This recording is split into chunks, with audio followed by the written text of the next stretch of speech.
welcome.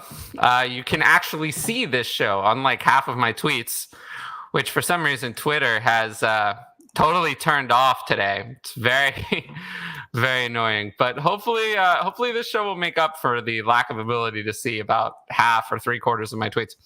How are you guys doing? Let's just jump in. Doing great. Absolutely fantastic. What a time to be alive. Facts. What a time to be alive is correct. So we had our mock draft last week, and that was our, other than the draft live streams, that was our most viewed show ever. So I appreciate everyone who watched that one. Yeah, it was And a then, fantastic time. yeah. And then also, we've had those draft live streams were great. They were very crowded, but it was a lot of fun. Let's see. Evan, tell the people. We did a show together a while back, but yes, I don't know that is right, actually. That was a while ago, yeah. It was some sort of start-sit show that, yes. I don't know how many people watched that. But, tell the people about you and what you like and everything else. Oh, what I like. I enjoy pizza. That's good. Yeah, pizza is good. Yeah, I am over in Belfast, Northern Ireland. I have a podcast, Dynasty Debates. I do some writing and Superflex ranking at Dynasty Nerds. Just enjoy talking ball. And yeah, I was on that show with you a while back. You have not come on my show yet, which is very rude. But we'll have okay, so now wait a minute. Let's talk about that for a second. So okay, I don't know if there's nobody in the live chat, but if you're in the live chat on YouTube, comment something and we'll put it up on the screen. There haven't been any comments. But if you're here, put the comments up. I don't know if is everything just buggy today. But I may not have been on your show, but I listened to your show today. Actually, today I listened to your episode with Jeff Bell that you did, the most recent one. And I thought it was very good. I think people should go onto their favorite podcast app. Oh, there you are. There's our first comment. It's good. It's good. Go onto your favorite podcast app and search the Dynasty Debates podcast. Just Dynasty Debates should come right up. And I suggest that you subscribe. I think it's good. I would listen to it. I appreciate that. Yeah, no, it's. I don't say that I listen to every podcast. If you've noticed, I don't say that every time someone comes on. Sometimes I specifically want to avoid that topic. Yeah. If I haven't listened to their show, but I actually did listen to your show today. I remember Jeff talking about his Bills fandom. That was it came up. Did it come up in relation to Khalil Shakir or James Cook, or both? Yeah, no. So we had. Mentioned. Yeah. Because me and Jeff ended up talking for like 2 hours on Saturday. So instead of dropping a 2-hour episode, I've split it all up. Yeah. Okay, so there's more to that then. Yes. Yeah. So I'm dropping like an episode every day this week. So it'll be like a 4 or 5 parter, just like 20 or 30 minutes. Try not to kill people with a 2-hour long episode. But yeah, no, we talked about the overall draft and kind of just doing a recap of it from a Bills perspective. And we were both saying that Shakir in the 5th round was an incredible pick, just from the NFL perspective. And that's a really great value for them. But yeah, I know it was a lot of fun. Jeff's a great guy, so it was a lot of fun. What does that mean for Gabe Davis? Come on now. Well, I mean, they're pretty different positions, to be fair. I think he's more like the replacement of Beasley and Jamison Crowder. Probably, he's probably gonna hopefully be the slot. I mean, he did a lot of Debo-esque type stuff in college, really, like take and run, out of the backfield and things like that. He's a kind of a jack of all trade. Really, really interesting dude. I'm amazed that they got him in the 5th round. I genuinely thought he was going to be a 3rd rounder. Oh, so I was just joking. That's the joke on Twitter. What does this mean for Gabe Davis? I don't know. I wasn't sure he was going to be in the 3rd. Could have got there. Well, easy to say that now.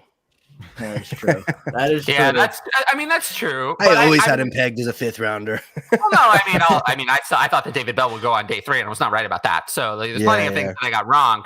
But I don't think I had Khalil Shakir as one of my guys going on. I mean, to be fair, going into the draft, there were really, I don't know, I forget, it was 14 or 15 guys I cared about, and all but Justin Ross were taken on day 1 or day 2. Nice. And then Justin Ross went undrafted, which was very sad. But now he's in the Chiefs. Yep. Yes. Well, yeah. Best landing Hopefully. spot. Oh, yeah, hopefully. Hopefully stays. Yeah, let's put up some of the chat. So Justin says hi. Hey. How's it hanging? It's pretty good. It's pretty good. Goodness, every time. Yeah, you're never gonna get past I'm that. never gonna live that one down. Oh, No, you never watching- will. That's gonna be Evan, a my bed was permanent. messy one time, and I got roasted for it for a good half hour. Was it one time though? Was it was really? one time. It was one time. You could see it. You could see it every time. It Mm, was one time. I swear. it might have just been one of those like what are those fake backgrounds that you can put up where there's like a bed We were there's talking a bed about made that. in your picture. Akash brought that up last week that I have to take it. I take a picture of it like this, Mm-hmm. and put it as my background permanently. Yeah. There's like Really? a cat just sitting on the bed in the background, never moves for the entire show. That's what I'm gonna do.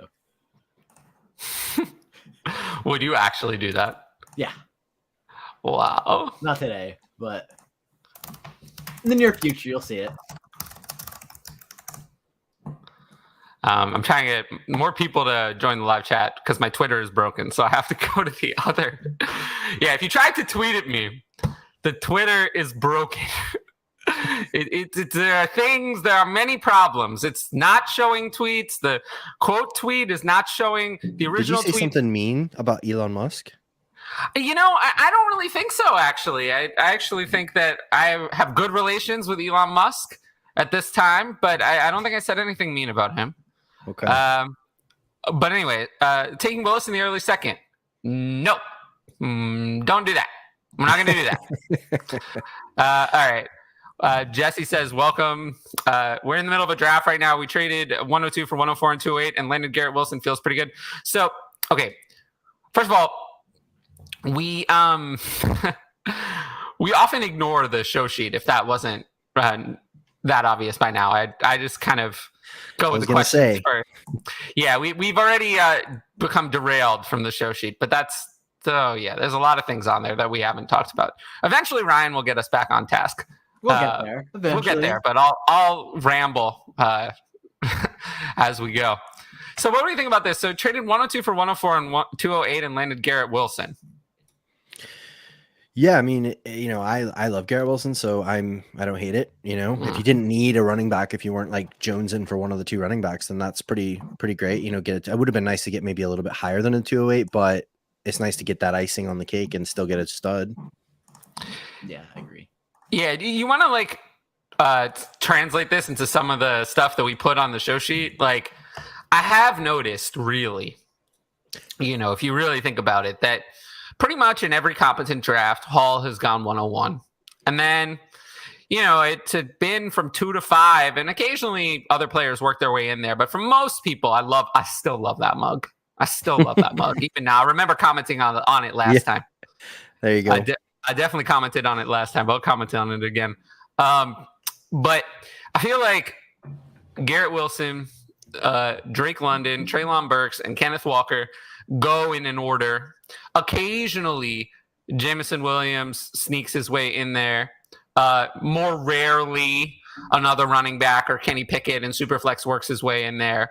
Okay, I've seen Olave work his way in there occasionally, but typically Wilson, London, Burks, and Walker go off the board from 2 to 5. And I haven't seen much of a consensus order on those. If I had to lean, I think most people are going with my advice and taking Walker at 2. I think that's the most popular, but it's actually funny. I've rarely heard of Walker for people ranking it. There's like no in between. Walker's almost either 2 or 5.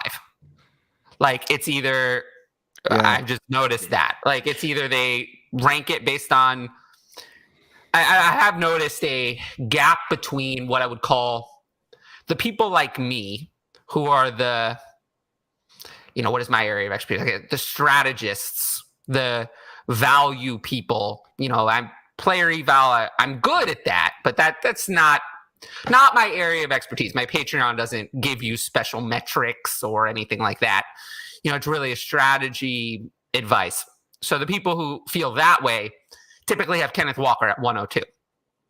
The people who are more inclined to just stick to their player eval and be, head first with that tend to have Kenneth Walker at 105 or 106 because they just don't think he's that great. So, that's really more. There's very few people I see putting Walker in the middle of the wide receivers. It's usually the bottom or the top. But anyway, I have them all pretty equal, so I'm fine with this trade. I wish you could have gotten more, but Yeah. I mean, if you're not Yeah, it would have been nice to get like an early second or something, to move back. I know, but I'm still a fan of the players that I've been seeing at 206 and 12 team leagues. I'm still a fan. So Yeah. this is a 10-teamer. I'm okay with it. Yeah, I mean, it is what it is. I don't hate All it. right. Chris says, hope your week is off to a good start. Nice seeing you. Thanks again for your time. Yeah, no problem. I love doing the show. I was told to do this more often. So if you're here, like the video, subscribe, hit the bell, please. It really helps. It really helps the algorithm. It helps us get to the monetization threshold for YouTube. Just, I hate asking for it. Honestly, I really don't, but hate it that much. But, just to do that for me. Sounds good to say, though. That I hate it? Yeah. Yeah, but that's a big lie, and That was everyone knows nice. it. That was a nice touch. Yeah. It was a nice touch, but it's bullshit, and everyone knows it. Kaiser Sose. Hopefully that wasn't Kaiser Sose that we were talking to. No, I know who that is. It's not. All right, William. I'm so excited for this deep dive. 1 hour of Brock Purdy content incoming. You're going to get no Brock Purdy content. Yes. 0. Proper degenerates. Welcome. Oh, Ed. You really think I would pretend that my Twitter is broken just for an engagement trick? Yes. I wouldn't put it past you. Me? But I love tweeting. I feel like... Yeah, that's true, actually. Yeah. I feel like that's unlikely for me. Walker was actually still available at 104, but I just don't like him. Yeah, well, Wow. we all have opinions. Well, we do, right? I mean, Yeah, everyone has yeah. opinions, right? But Yeah. I don't have to. I don't have to agree. All right, Nick has ETN and Penny. The Kenneth Walker owner has James Robinson thinking about swapping Penny for J-Rob for handcuffing purposes. Should I ask for a plus? That's actually kind of interesting. Where do you rank? I mean, who would you prefer, Robinson or Penny? Robinson. I'd probably say Penny just off the Achilles. Oh, Not well. good. Yeah, but Penny's never even had an Achilles, and he's still been useless for like I know. 98% of his NFL career.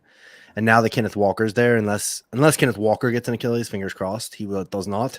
But I don't imagine him being super useful there. But I don't have any strong opinions either way, to be honest with you, with both these guys.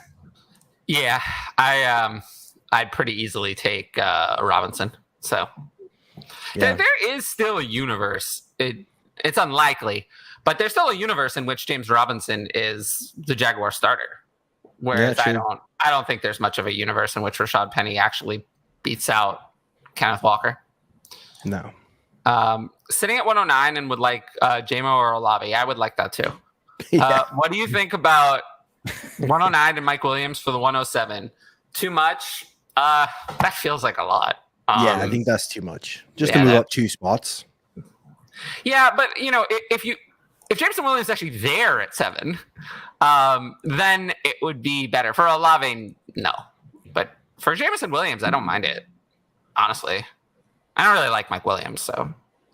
I don't really like him, but I still think he's a valuable player. Do you know what I mean? Like, I don't like him, but it doesn't mean that he doesn't have value. And with him just signing another year, 3-year deal with the Chargers and being with Herbert, I just think it's a lot to only. If he was getting the 107 for Mike Williams, yeah, 100%. But if to give the 109 and Mike Williams just to move up 2 spots, I don't love the value of that. Well, remember, though, that once the rookie draft is over, the artificial market of the rookie draft goes away. So if you'd actually like the players better that you would get, I would still do it, even if it looks bad on paper. But, just for Olave, there's no way I would do it. It would have to be Jameson Williams on the clock, and then maybe I would consider it. But I might do it. But for Olave, no. When looking at late-round rookie running backs, do you look at ability to play special teams? Better chance of making the team and at least being dressed for games and available if an injury happens? Maybe, but not really. Not really, no. No, I'd say no. For me, no. I would more look at, like, I'll give you an example. Like, Abram Smith went UDFA, but he went to the Saints, and they have pretty much nobody behind Kamara. So for me, I look at like pathway to relevance, and also I look at my pre-draft evaluation of them. Did I think they were a good running back before the draft? And if I thought they were good, and they're in a position where they have a chance to make an impact, then that's what I would look at more than just because, for example, somebody like Kyron Williams or something probably can contribute on special teams, but that's not really going to give us much fantasy points, really. Yeah, no, I'm with that. I wouldn't worry about this. I'm a newbie to Dynasty, so for trading purposes, what should I trade a first round pick in 2023 for, if ever? If you're new to Dynasty and you're in a startup, just don't trade your 2023 first. I actually gave this exact advice on my Patreon. I was like, I'll do it. Like, I'll do it if it's me. But, if I'm just telling you guys to do it, unless you really think you know what you're doing, I would just keep your 2023 first, just in case. They're just so valuable. They're only going to go up in value over time. So I would try not to do that. If you're going to do that, it has to be an extreme overpay. So I don't know. I mean, yeah, I'd really rather not. If you can get, I don't even know how big of an overpay. Like, if you get, like, how good does it have to be? If you get, like, DJ Moore, Deontay Johnson, yeah, alone, I agree with what you're saying. Yeah. I think if you're brand new to Dynasty and you're not comfortable, it's probably best not to. One thing I always would try to say is, if you are looking at doing that, try and put it into context of, like, is this a player that I would draft in the first round of 2023? You know what I mean? Because if it is, then you're probably okay. Like, if somebody's offering you, yeah, but if you're new to Dynasty, that's probably, like, if you're new, that's we're probably not even at that point of thinking. Like, that's, well, no, I wouldn't say so. I would disagree, because if this is somebody that you're like, I'm going to be super excited to try and get on my team next year, or is this somebody that this time next year you're going to be like, oh well, I don't know, like a James Conner or something. I will say though that, like, people who are new to Dynasty could easily think that Keenan Allen is someone that they're excited for to have on their team, and I think that is disrespectful. Well, I mean, I know what you mean. I know what you mean. Yeah. I just think that, I would be extremely cautious. Been trying to move Cortland Sutton in 203 for 104. What are your thoughts on that offer? Well, I would love to do that, but I don't see how you can do that. There are people who tell me every day that, well, Cortland Sutton looks kind of like DK Metcalf. So because of that, somehow he's going to be DK Metcalf. And that is delusional way of thinking. These people, they don't realize how bad Cortland Sutton was in the games that Jerry Jeudy played. It was bad. 4 PPR points per game. No. Not 14. Not 10. Not even 5. 4. Last year. 4. Over 10 games. Not 2. 10 games. 40 total PPR points. And Jerry Jeudy was injured. Yes, you can say the quarterback play was bad, but 40, you couldn't get anything in 10 games. You totaled with those air yards, though. I don't care. You totaled 40 PPR points in 10 games that Jeudy played. That bad. I don't care. Cortland Sutton is a hard fade for me. I don't want any part of him. And he's already going to turn 27. Look, Cortland Sutton, this is it. If Cortland Sutton comes out and is bad, you're looking at Cortland Sutton outside the top 100 assets immediately. If he's bad for 2 weeks, he's already loses most of his value because he's going to turn 27 early in the season. And then if he doesn't have years of patience, it's now for his value, it's now or never. So he either comes out and is good, but if he comes out and he's bad, you've lost everything. You've lost the value. And there are people, I would get out from this blind item that I don't believe in before I see it. Because if you see it and it's bad, you won't have another chance. Whereas with Jerry Jeudy, if it's not great to begin with, you'll still hear, oh, he's only 23 years old. Well, there's time. Whereas with Cortland Sutton, you have like one chance. So yeah, I would get rid of Cortland Sutton. I'd love to do this, but unless you have someone who is under that delusional thinking that Cortland Sutton is just going to be DK Metcalf, you can't do this. You will not be able to make this trade. But I would love to do it. There's people. Did you guys realize? I mean, I don't know, the people in the chat or either of you, like, did you guys realize how bad it was? Like 4 points a game, over 40 total in 10 games, 40 PPR points total in 10 games. I don't think your average Dynasty manager realizes it was just that bad. It wasn't wasn't just bad. He was probably the worst 90% snap wide receiver in the NFL over those 10 games, fantasy-wise. The worst. So, no thank you on Courtland Sutton for me. Yeah, I mean, I think it's maybe, if you can't pull off that 104, I like where you're going with that, though. So I would still try anything in that top 6, even definitely smash, because you're going to get either one of the top 4 wide receivers or one of those top 2 running backs in this class. And, I think I would love to do that for the 203 and for Sutton, be able to move up into that. Yeah, I just... I understand that and the reason I haven't dropped Courtland Sutton off the face of the earth is there is the universe in which he comes back and is great. But, I think my probability is betting on the side that he's not. So, I think other people see it more in favor that he's going to be great is more likely. So I think it's more likely he's nothing. But anyway, thanks, Adam. I just drafted Hall 101 and Wilson 105 in my rookie draft, putting too much faith in the Jets. I don't really have a systemic issue with the Jets. There are very few franchises where I just feel that, the entire franchise has a problem. And it's usually because I have a problem with who's in the ownership suite. And really, in the current landscape, the only franchises I really feel that way about are Washington and Chicago. Those two, I don't want any part of those franchises. Those consistently make bad decisions over years and years and years. They're always bad. There's always a new problem. I would throw the Jags in there as well. The Jaguars, yes and no. I don't really like their ownership suite either. But I don't think they're as bad as the other two. Chicago is the one that, is in no danger of the ownership changing, and they're consistently incompetent. Every year, it's always bad. They had an incompetent Ryan and an incompetent Matt as their general manager and head coach, and they've replaced them with another incompetent Ryan and an incompetent Matt.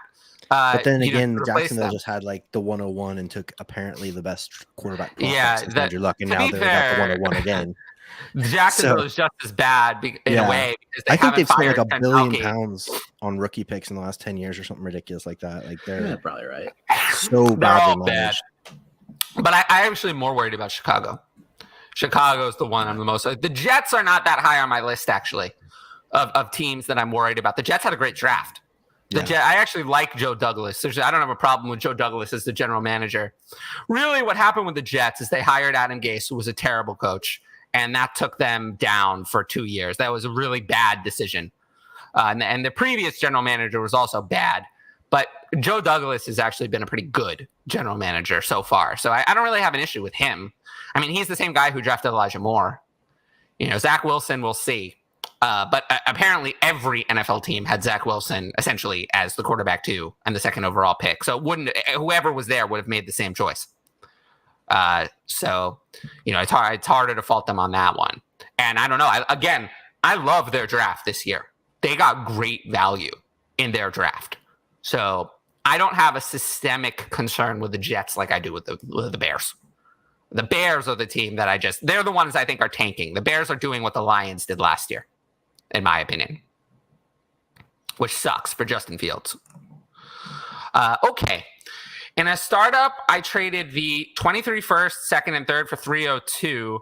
I mean, it would be nice if I knew who you picked at the 302. Yeah. But on paper, the 302 is worth more than that. So I like the move, especially if you know what you're doing and you're comfortable trading your 23 first away. I don't mind the move. But it commits you to competing. Once you trade your 23 first away, you're committed to competing. So, just be aware of that. You probably don't want to draft a team with all young guys. You want to draft some competing assets if you're going to do that. Sutton is the new DK. Yeah, laughing emoji. What's up? Welcome. Yes, fully understanding the fluidity of the dynasty market takes time. Absolutely. Even with my long-standing patrons, like they do their best to. If you spend a couple of years at this point with me, like you can try to replicate it, but they're still not me. Like it's still not quite the same. It takes a lot of research and a lot of time to really get it. 106 is on the clock, and I might get Pickett. May get Pickett auto drafted. Yeah, I mean we'll see. Keep us updated if it's going on during the show. All right, traded Pitts 23 first, Jacobs, Rondale Moore for Jefferson 102 and Irv Smith. Interesting.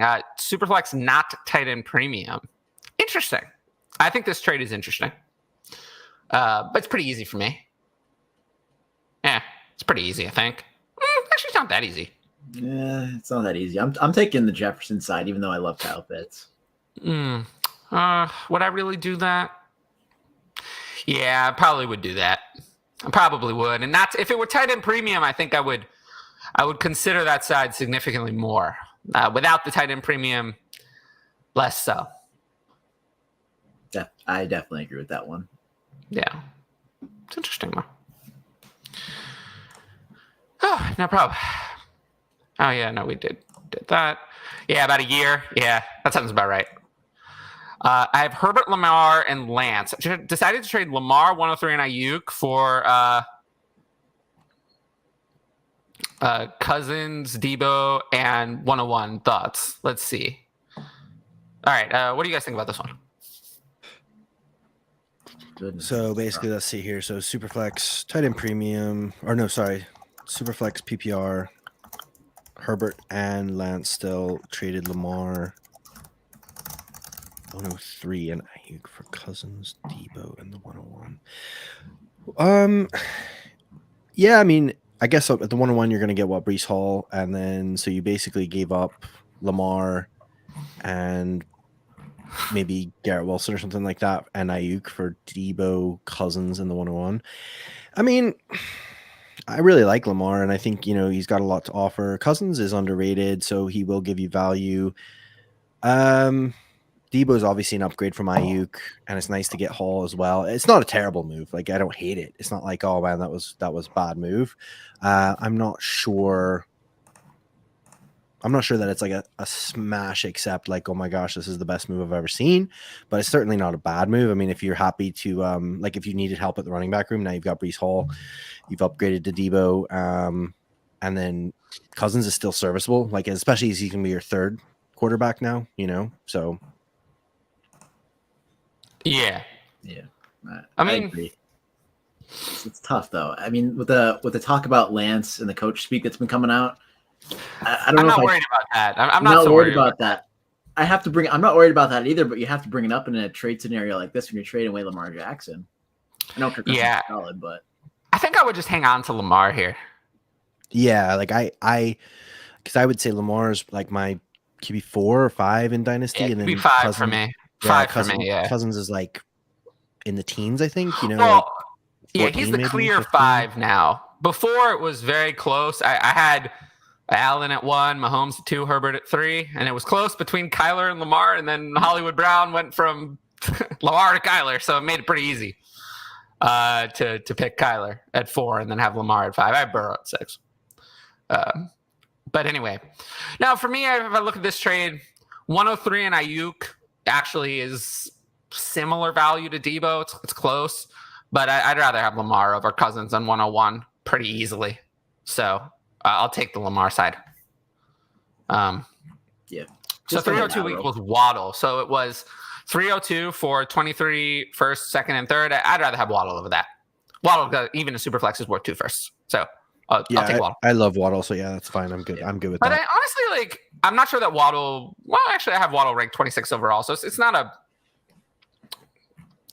bad pick. I did a trade recently involving the 101. I'll just say it. It was Trevor Lawrence, and I got Trevor Lawrence and a 23 second for the 101 and a 23 third. So you saw me put this trade in the group chat, Ryan. I mean, that sounds pretty good. What was the trade? I missed it. So I got Lawrence and a 23 second for trading away the 101 and a 23 third. So essentially, Okay. Yeah. So I got Lawrence plus for Hall, essentially. Yeah. Yeah, no, that's fair enough. I think people have really freaked out on Trevor Lawrence. And they seem to calm down a little bit. I don't know. I do love Breece Hall. I do trust Doug Peterson with Trevor Lawrence, as we saw what he did with Carson Wentz. We know how that has all gone recently, but we'll see. The management is still dysfunctional. I don't know. It feels kind of even, my rankings. Yeah, I mean, I still have Lawrence ranked an entire round over Hall. So maybe it's delusional, but I mean, it was easy. I sent this offer. It was accepted. So I didn't, I didn't have that. Like I said, I didn't have to think about it when it was incoming. I just kind of sent it. I didn't think this offer would get accepted. So I was kind of surprised when it was accepted, but I was fine with it. I only have Lamar and Zach Wilson at quarterback in that league. And this was not a good year to get another quarterback. So I don't mind getting the quarterback room. Actually, a quarterback room of Lamar, Lawrence, and Zach Wilson actually kind of sounds like a typical quarterback room I would have in Superflex. So I like it. But anyway, okay, this is a good question. Late to the stream, what's on the docket? So we have a show sheet. We have a couple of like debate style, which is actually good for Evan. I don't know. Did Ryan, did you know that? No, just coincidence. Coincidence. Okay, just a coincidence then. Coincidence. It felt really good. But yeah, what's on the docket? Yeah, we have a little bit of a debate segment kind of thing, and then we have some other stuff. But we had no mock drafts, nothing too crazy. We're just gonna. I think this is gonna be. I don't know if next week we're gonna talk about rookies. It kind of depends on what our guest wants to talk about. But this will be either the last or the second to last show about rookies, and then we'll probably turn our attention to other Dynasty stuff. We'll probably do a mock draft, a startup mock soon, either on the next show or the one after. But yeah, we don't have any overly special segments on the docket today. Abram Smith, we actually talked about him 20 minutes ago, didn't we? Yeah, right at this. I just kind of used him as an example. Really, we were talking about when you're looking at late round running back flyers and rookie drafts. Do you look at special teams and stuff? I would pick him up, especially because I've seen a lot of people where he's going UDFA like after the rookie draft, because obviously he wasn't drafted in the NFL. But you just have to look at like how thin that Saints depth chart is, and I would swoop in and just pick him up if you can get him for free off the waivers and throw him on a taxi squad. See what happens. I would consider it. For me, I would say for now, the only UDFA running back, Justin Ross, obviously, I would draft Justin Ross in the late 4th or early 5th. But forgetting about Justin Ross, the only other UDFA that I have any interest in at all, not actually Abram Smith, it's actually Kennedy Brooks. Kennedy Brooks is the only UDFA that I would feel comfortable spending an actual draft pick on. Not even Abram. Abram Smith, maybe, but Kennedy Brooks is the one for me that, unlike Abram Smith, I actually thought Kennedy Brooks was a prospect that should have been drafted. Abram Smith, no. But Kennedy Brooks, I expected to be drafted in maybe the 5th or the 6th round. He wasn't. He went to Philadelphia, which in a way I think is even better than New Orleans, because Miles Sanders is nowhere near Alvin Kamara. And Kennedy Brooks is someone that the only UDFA running back I would spend a draft pick on. Abram Smith, I might add in a deeper league off waivers. Yeah. But I just look at my rankings and I have enough players ahead of him that I wouldn't. The only problem, though, is with the Eagles is obviously you've got Sanders, you've got a rushing quarterback, you've also got Kenneth Gainwell, and they brought Boston Scott back as well, I believe, didn't they? So there's a lot of dudes there. They did, but the Saints also re-signed Mark Ingram. Isn't he like 37 or 38? He is, but to be honest with you, I have more confidence in Mark Ingram than I do Boston Scott. Kenneth Gainwell, I understand. I do think they didn't guarantee Boston Scott like any money. Yeah. And they have no one else. The Saints do still have Tony Jones, who there was a little bit of. Yeah.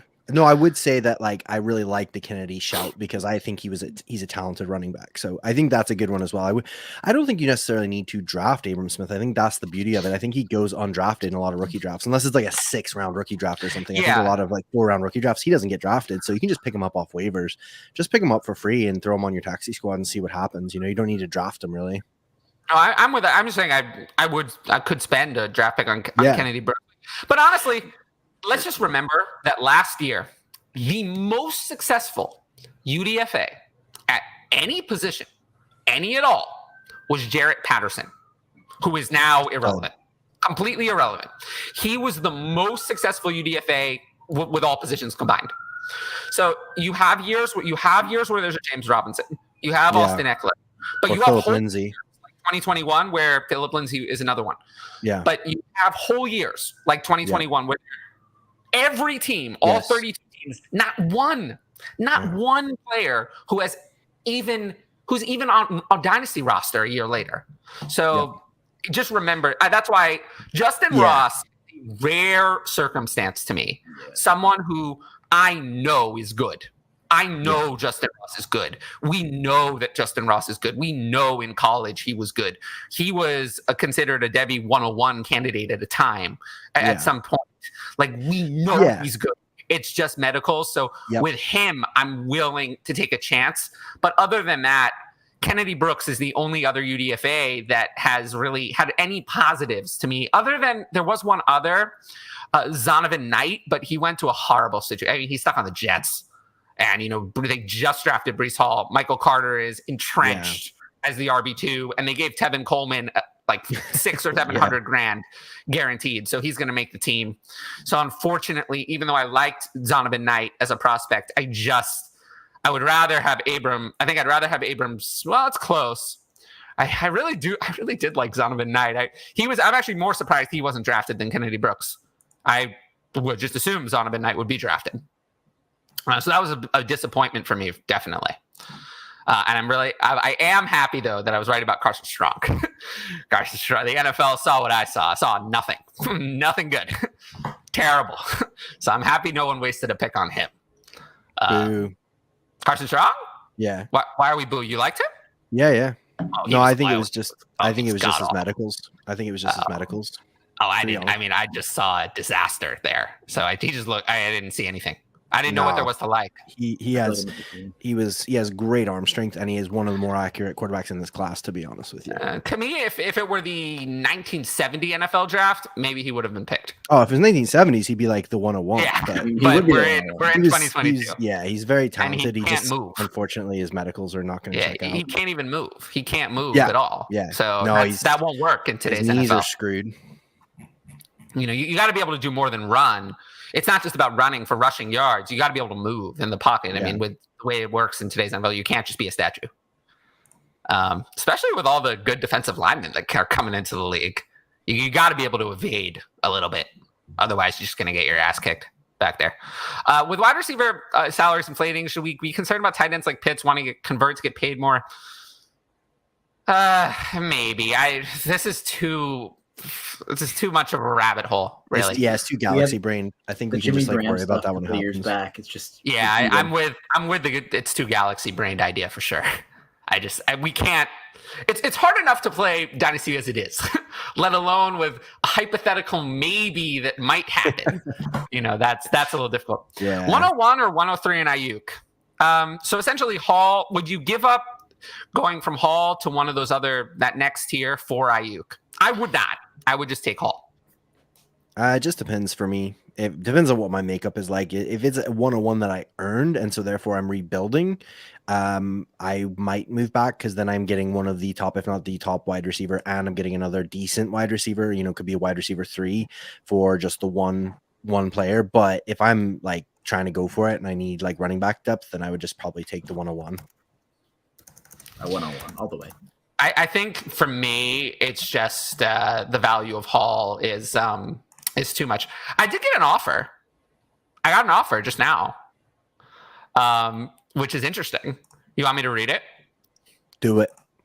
Okay, so the offer is, let's see if I can pull it up. All right, here, I got it. So it's Travis Etienne, 104, and a 23 second for 107, 108, and 109.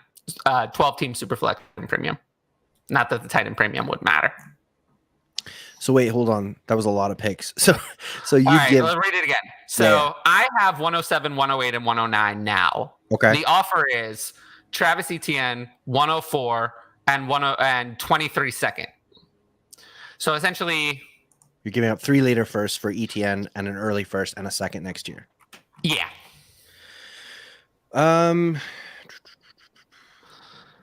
Honestly, I'm not a huge ETN believer. Neither am I. So I'd probably stick with your 3 firsts just because you could get Jameson Williams to drop. You could get one of those dudes, something like that. Just I don't knowing who's at 106, I have the 105.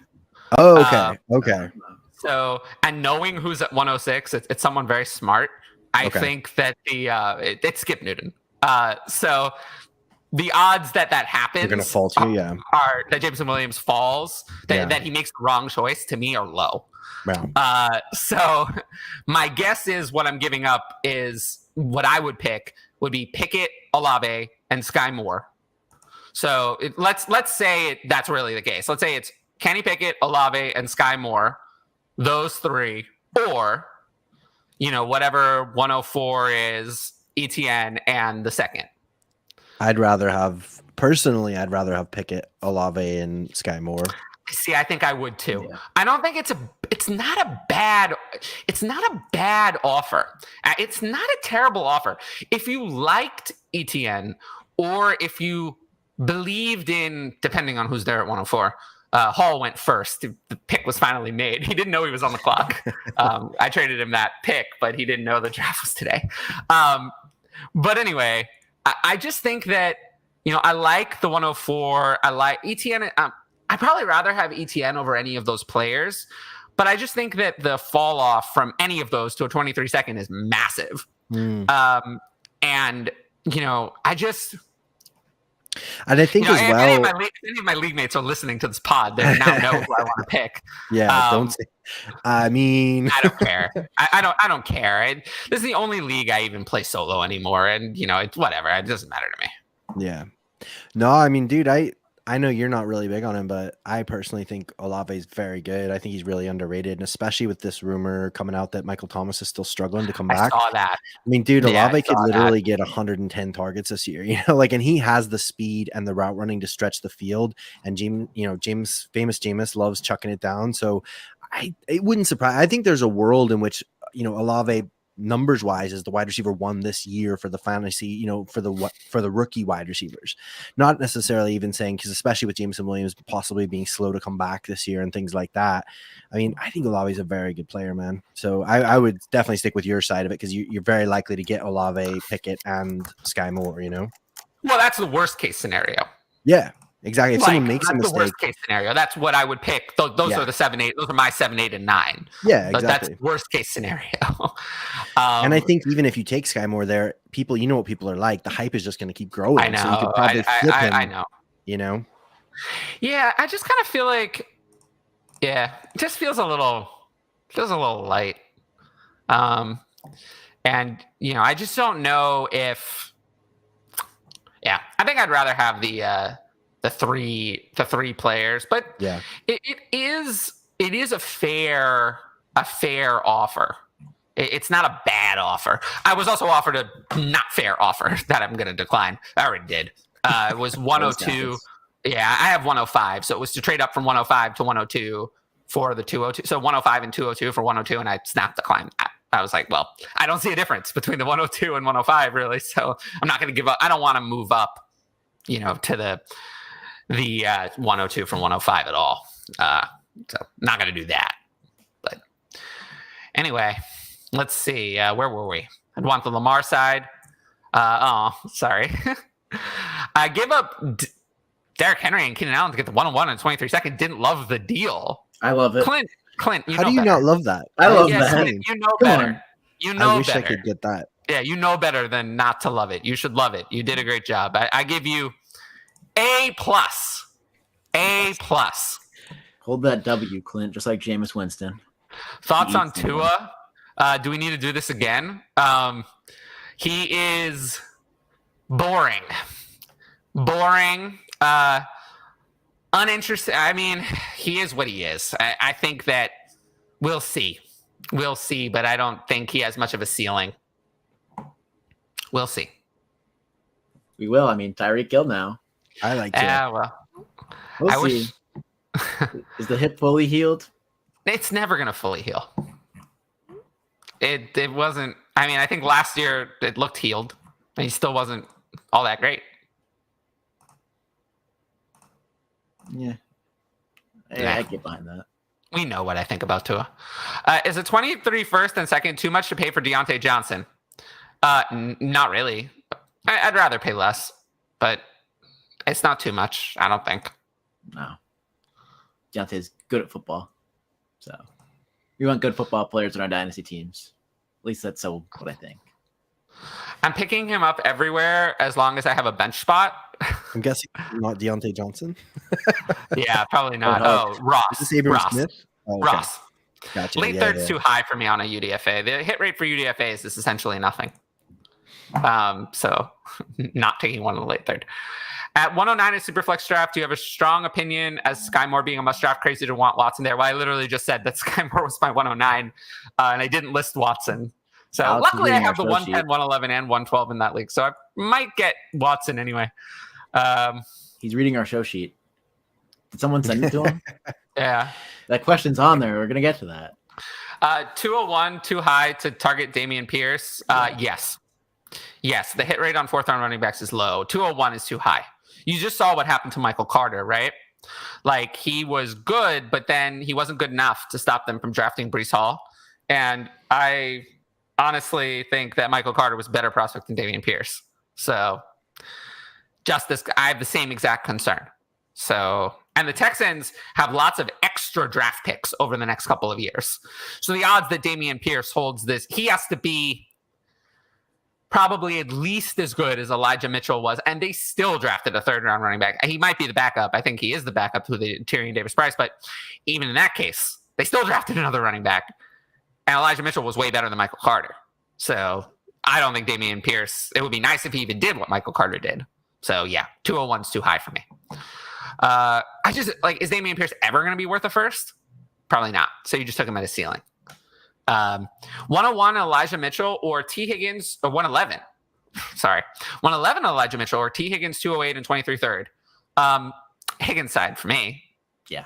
Easily, yep. Right? I mean, this is not close. Yeah. It's always good when we agree. Okay. 10-team Superflex, no 10 in premium. Hall and what else for Deshaun Watson? Well, if a 10-team Superflex, Hall and Watson are not that far off. The quarterback loses a lot of value in a 10-team Superflex versus 12. Yeah, I was just going to say, like most people have a fairly stacked quarterback room in a 10-team. So yeah, exactly. Mm-hmm. Yeah, I agree.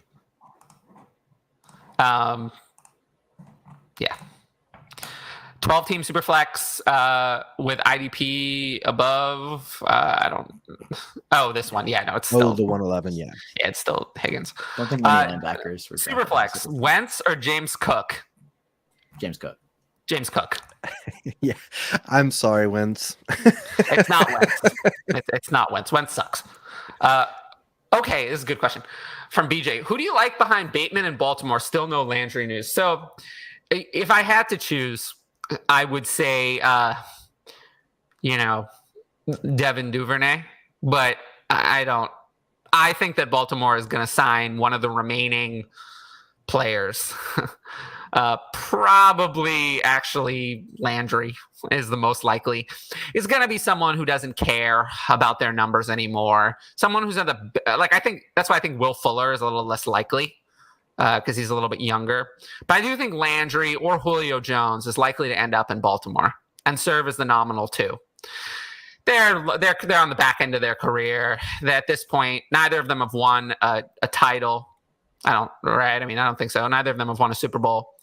The Ravens are, even though they're a run-first team, I expect them, if Lamar is healthy, to be a good team, a good competitive team. So, even if their numbers aren't going to be great, that's where I think Landry or Julio Jones goes. If not, then someone will step up. But honestly, unless Bateman got hurt, I won't bother really, other than to, like I said, I would consider putting Devin Duvernay or Tylan Wallace on the back end of my roster, but I'm not rushing to even do that. Yeah.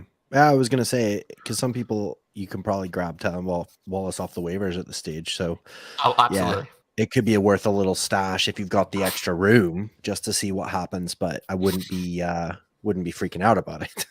Yeah, I think the Ravens are going to play base 12. So I guess that would kind of rule out Devin Duvernay unless he can get out of the slot.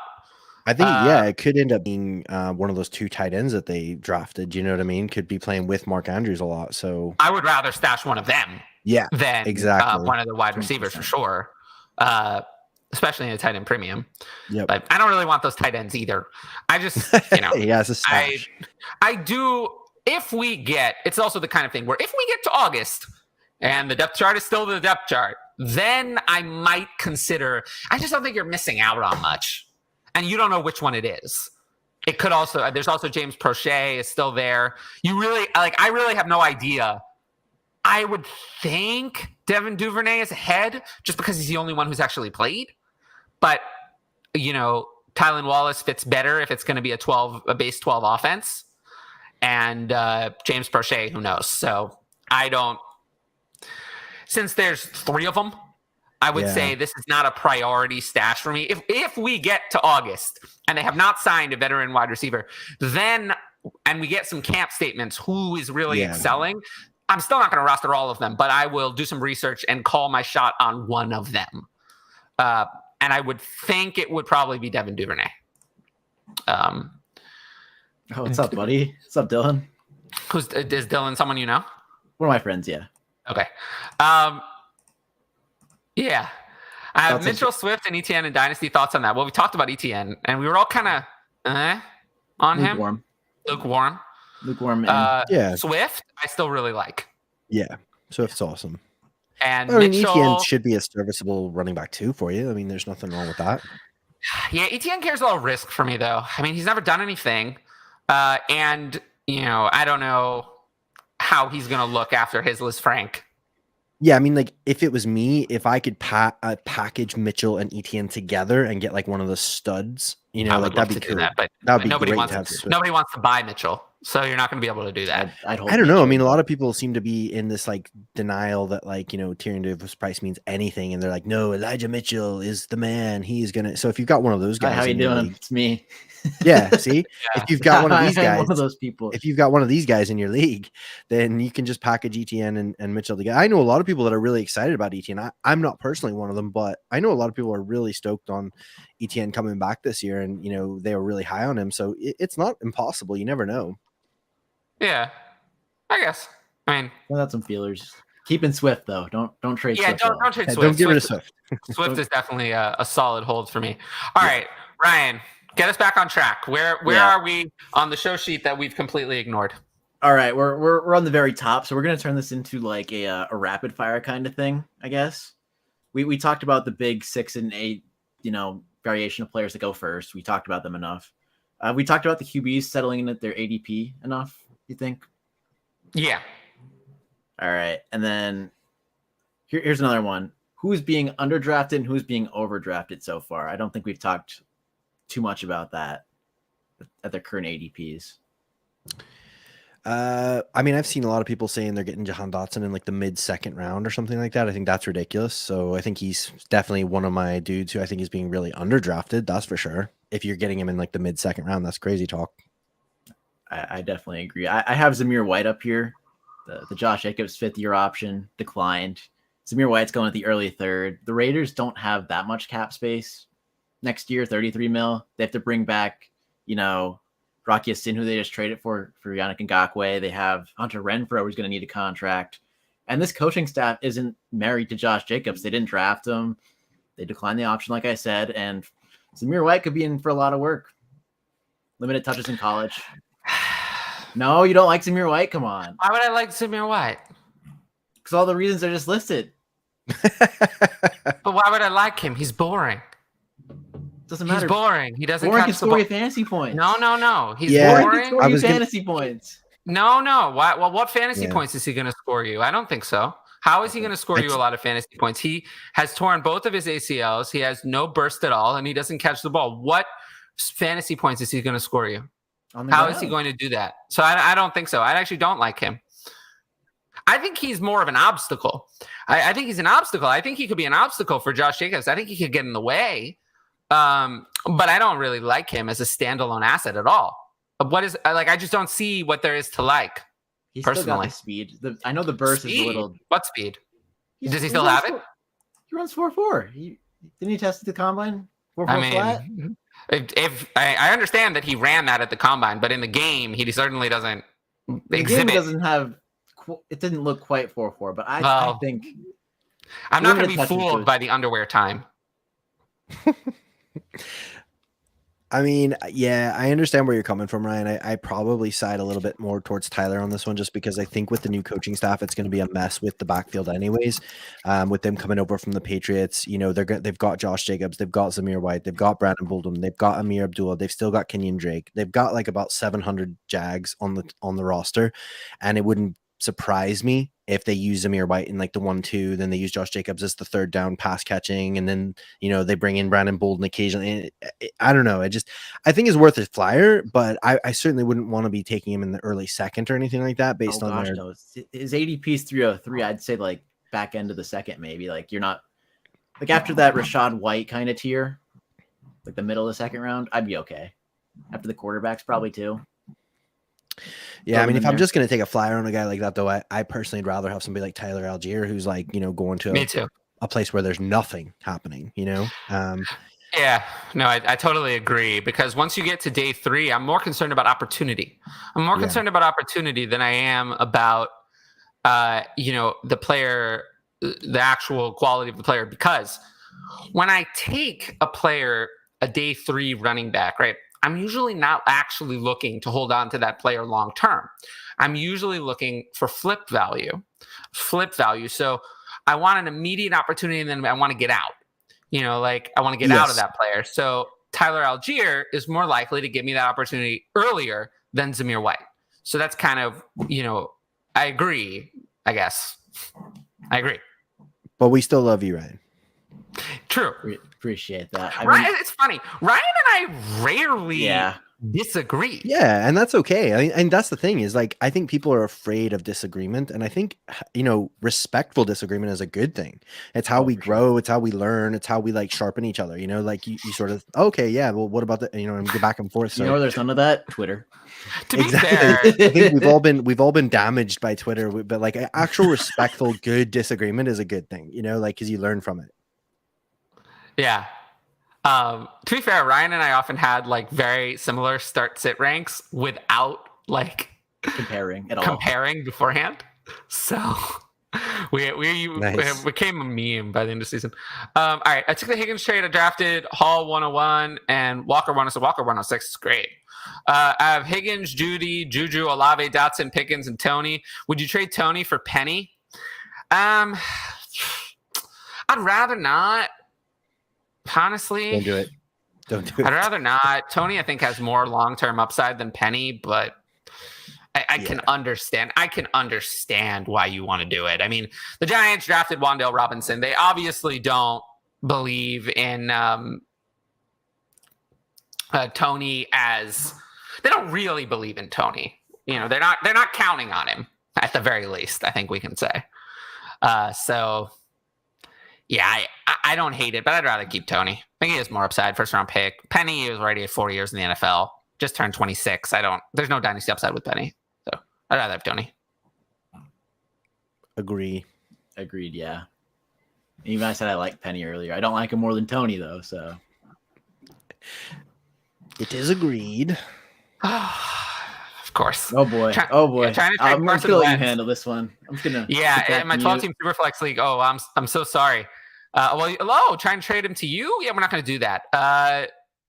No, we're not going to make an offer. Well, I'll just leave it at that. No offer for Carson Wentz. That's harsh. Big failure. We don't want. So I haven't said this in a while, but the problem is when we accept failure into our lives, it gets us into a bad habit of accepting failure. So when you accept, if you accept failure once, then in the future you'll think that, oh, I can buy low on failure all the time. And then you'll start buying low on failure. So if we just stop you from doing that to begin with, we stop that process from happening, then it will stop you from making a mistake. So we won't do that. No failure for us. Welcome to my TED Talk. Yeah. Treylon Burks is being underdrafted. Think Dynasty Gamers got too cute over the last few months. I don't think I got that cute. I still have him pretty high. He's going right where he should be. Maybe a spot lower, but like I think he's really lucky because like he landed in literally the perfect situation for him. Like literally, if you could handpick the situation for him, it would have been go to Tennessee and replace AJ Brown. So I think he's lucky in that. Yeah, no, I totally agree. Kind of, if you squint, it kind of reminds me of AJ Brown. All right. What do you think about Rashad White? I'm one pick away at 204 and he's still available. My RBs are brutal. All I have is Connor and Akers. Cook went as the RB3 at 202. All other backs are available. I mean, I actually just talked to Jeff Bell. We went through all the running backs. So we actually tomorrow's episode is going to talk about Rashad White as well. I like Rashad White. I think he's a great pass catching back. But the thing is, I think we just need to temper our expectations, especially this year. I mean, Leonard Fournette is already there. He's already the man. They've given him a new contract. Tom Brady loves him. We don't know. The truth is we don't know how much of a role he's going to have this year. So if you're trying to draft him right now to use this year, I don't know. I mean, I'd be a little bit hesitant, but I think he's a good, in a good situation, but you just don't know yet. We don't know. When I watched his tape, I wasn't really overly happy with his pass protection and things like that. Sometimes that doesn't matter, but with Tom Brady, I think it does matter. I don't think Tom Brady likes getting popped on a blitz. No, he doesn't. I think for him to be able to get on the field is going to be on third downs initially, unless Leonard Fournette gets injured. And so if Leonard is healthy, the only way for Rashad White to get on is probably through the third down work. And that's only if he's showing himself really good in the pass protection, things like that. So I would say, yeah, he's a fine pick at 204. I don't think it's an overly big reach necessarily, but I just think you need to manage your expectations. I wouldn't be expecting, an RB2 pick for your 204 this year. That would be my take. Yeah, I'm looking at his next comment, and I see the other receivers still there, and I'm leaning with the other receivers. Some of them. Oh yeah, I mean, I would take George. I would take Pickens. George Pickens. Yeah, I'd only take Pickens over him, but I would take Pickens over him, not the other one. And really, because I mean, Pickens landing in the Steelers is like that is beautiful. That is chef's kiss. Perfect. Mm-hmm. So second round draft capital is pretty good. Yeah, they know how to do it over there. My thought was Tony and 23 third for Penny and 23 second, but I want the RB security. That's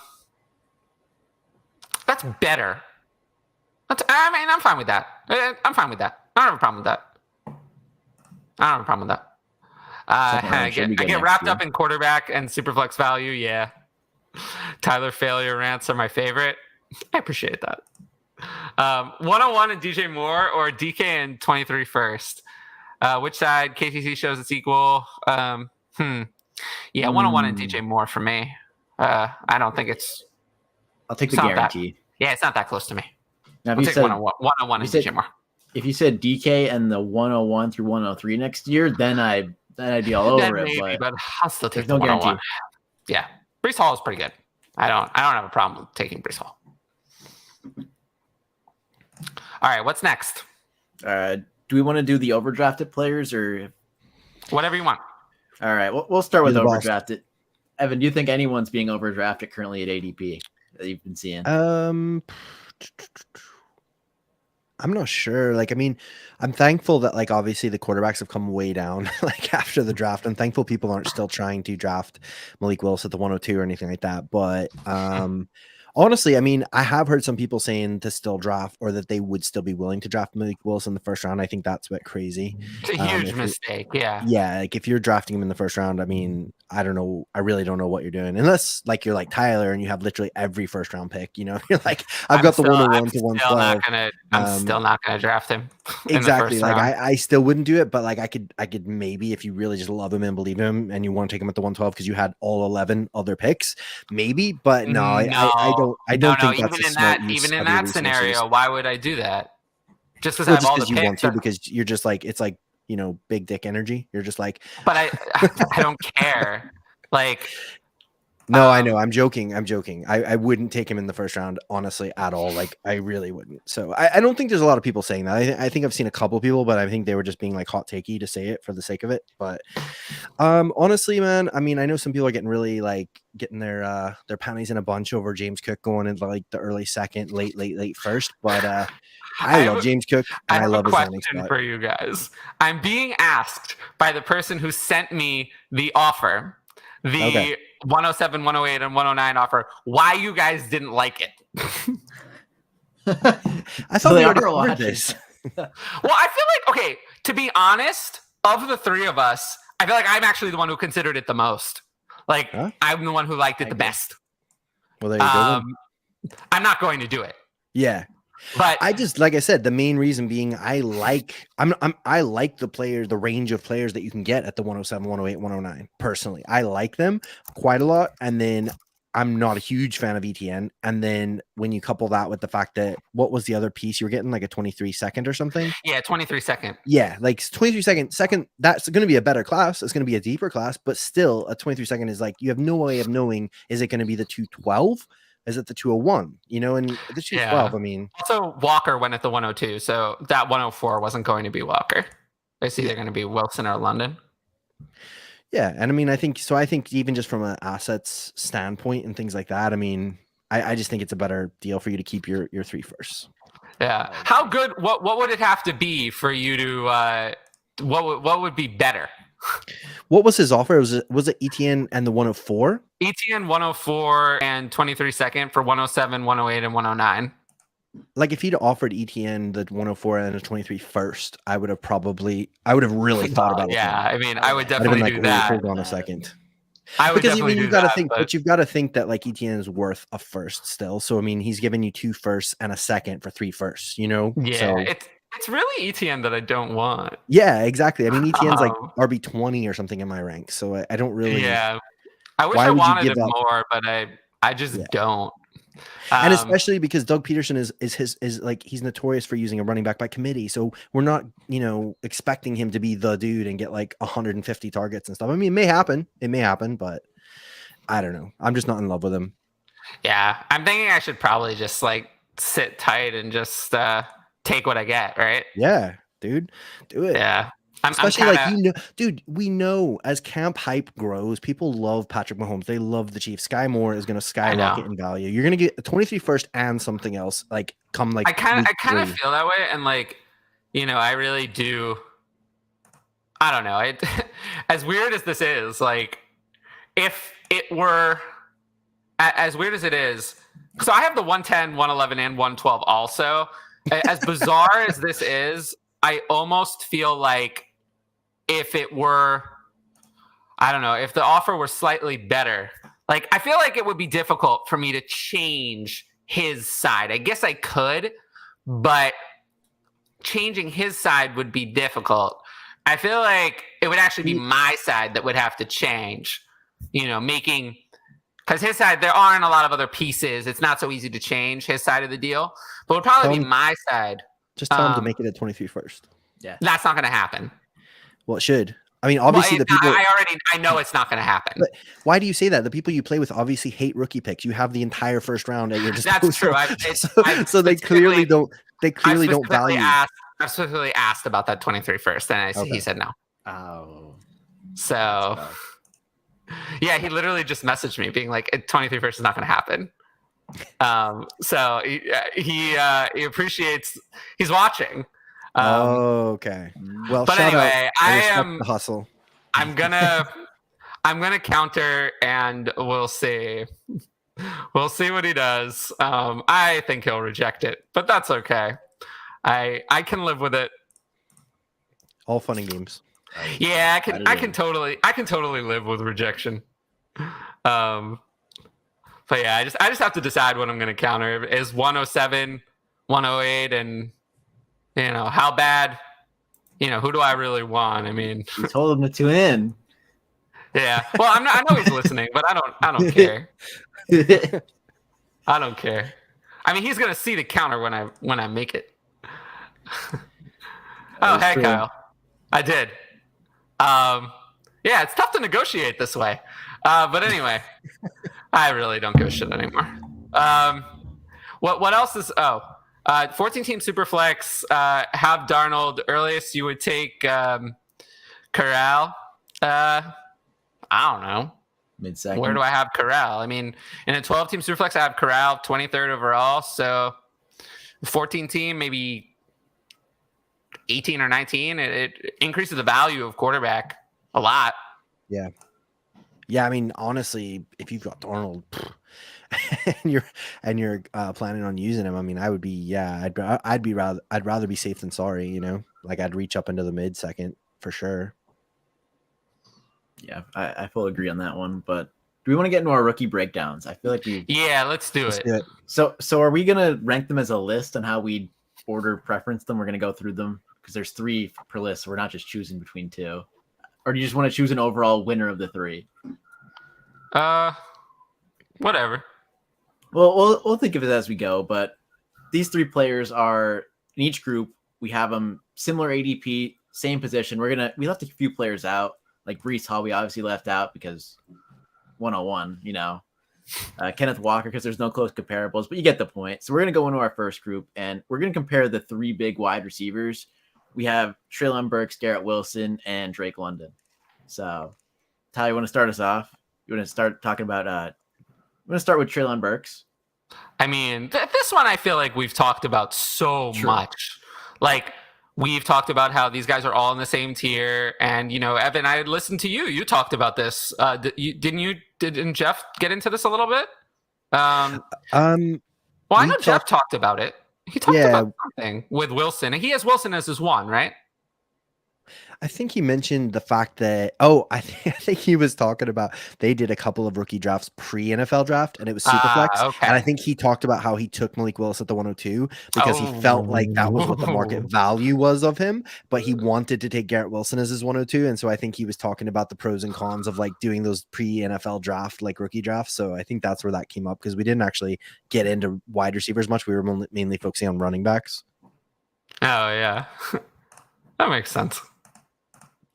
I can't believe if you took Malik Willis at the 102 in a pre-draft, like in a pre-rookie draft, a pre-NFL draft, rookie draft, you got to be like really upset right now, right?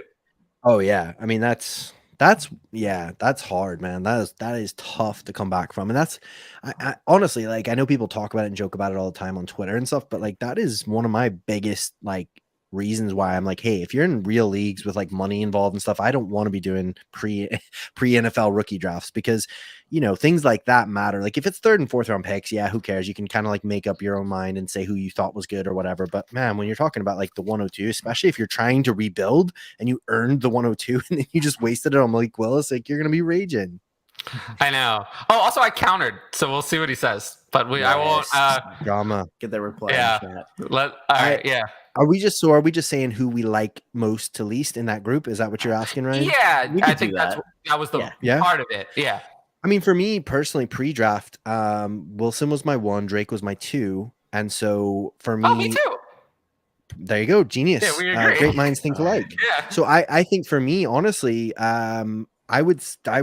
I wouldn't have any major qualms, but I would probably flip it slightly. I would probably go Drake as my first option and Garrett as my second option now based on landing spot because Drake's just going to be force-fed targets.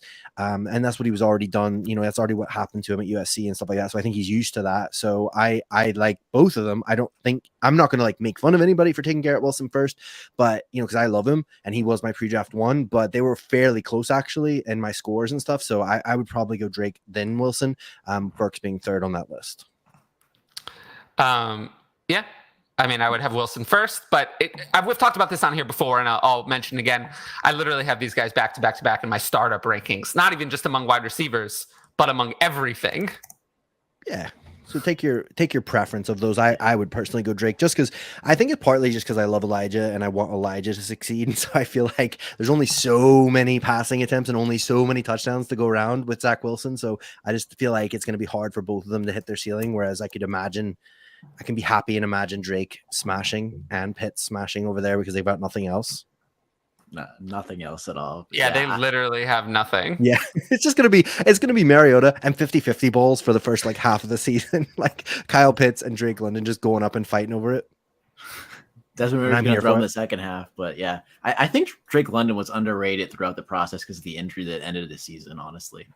Well, it wasn't by me. I mean, he was my wide receiver too. I'm saying by some people. Jameson Williams, if he hadn't had his injury, could have been the one. Oh yeah, I mean, he's great. Yeah, he was my 3. So it was for me. It was Garrett Wilson, Drake London, and then Jameson Williams was my 3. So you can't go wrong with any of those 3 dudes. I think. No, can't go wrong in the top 6 until you do go wrong in the pick bus. But we don't know that yet. We're still. Why are we talking about Treylon Burks like that? Yeah, I disagree on that one, but. Well, I will see. We'll see. It's too we will see. We've talked about these 3 forever. So you want to?